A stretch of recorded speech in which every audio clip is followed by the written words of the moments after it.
Gilad sait-il? Gilad entend-il les cris et les applaudissements? Le vent porte-t-il jusqu'à lui les notes de musique qui sont jouées pour lui?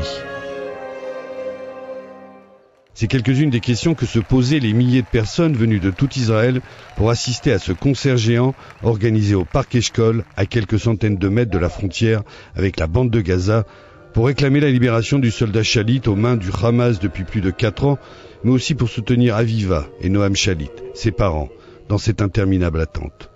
Les musiciens et les artistes s'étaient mobilisés et en premier lieu, l'Orchestre Philharmonique d'Israël, dirigé par Zubin Mehta, rejoint par la mezzo-soprano Daniela Sharkar, les chœurs de la Jerusalem Academy et la star israélienne Shlomo Artzi. Verdi, Mozart, Beethoven étaient au programme pour peut-être ramener les hommes à la raison ou à plus de sagesse. Le concert se voulait une forme d'action originale pour tenter d'ébranler l'intransigeance cruelle du Hamas à rendre la liberté au jeune homme de 22 ans, mais aussi pour faire pression sur le Premier ministre Benyamin Netanyahou et exiger de lui plus de souplesse dans les négociations.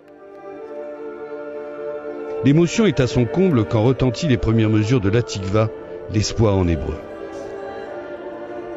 L'espoir de tout un peuple pour le retour de celui que chacun considère aujourd'hui comme son propre enfant.